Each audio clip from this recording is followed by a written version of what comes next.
Accounting equation chapter में बेटा हमारा क्वेश्चन है, कैलकुलेट करनी है हमें टोटल एसेट्स। अगर हमें कुछ इन्फॉर्मेशन बताई हुई है, इन्होंने क्या क्या बताया हुआ है, कैपिटल बता दी है 40,000 की, क्रेडिटर बता दिए हैं इन्होंने हमें। क्रेडिटर बताने का मतलब आप समझते हो ना, लाइबिलिटी बताना चाह रहे हैं ये हमें।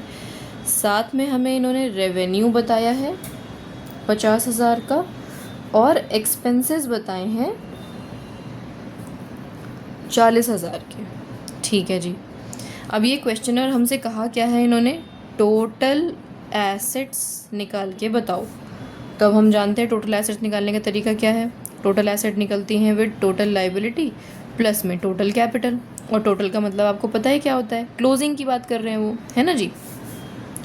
अब आपको देखो लाइबिलिटी तो यहाँ से नज़र आ रही है, तो हमने ये यहाँ लिख दी 25,000, लेकिन जो कैपिटल नज़र आ रही है ये वाली नहीं है, ये आपको ओपनिंग की कैपिटल बताई है।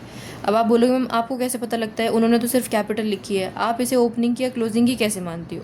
क्योंकि बेटा वो ना हमें उसके बाद कुछ एक्स्ट्रा इन्फॉर्मेशन ऐसी देते हैं जिसकी ट्रीटमेंट की वजह से वो क्लोजिंग बनेगी, तो इसीलिए हम अंदाज़ा लगाते हैं इस बात से कि ये ओपनिंग ही मानी जाएगी। तो अब अगर मुझे क्लोजिंग कैपिटल यानी अगर मुझे टोटल पता लगानी है तो मैं क्या करूँ, ओपनिंग कैपिटल में प्लस कर दूँ प्रॉफिट। मैं बार बार ये फॉर्मूला जानबूझ के लिख रही हूँ ताकि आपको हमेशा याद हो जाए, हमेशा के लिए। तो अब देखो ओपनिंग कैपिटल कितनी है 40,000। अब इन्होंने कहा प्रॉफिट लिखो, तो प्रॉफिट ये है 50,000 का, नहीं नहीं नहीं, रेवेन्यू यानी इनकम है ये। अभी इनकम में से आप अपने एक्सपेंसेस माइनस करोगे तो प्रॉफिट आएगा। तो अगर आप यहाँ इसको माइनस कर दोगे तो आपको सीधा नज़र आ रहा है कि 10,000 रुपये का मेरा प्रॉफिट हो रहा है, बिल्कुल ठीक। तो ये 10,000 रुपये आपने यहाँ पुट कर दिए, ये तो हमें इन्फॉर्मेशन कुछ थी ही नहीं। यानी क्लोजिंग कैपिटल कितनी है बेटा 50,000, और वो आपने यहाँ पुट करी 50,000, और देखो आपके टोटल एसेट्स कितनी आसानी से आ गए। ये रहा हमारा आंसर।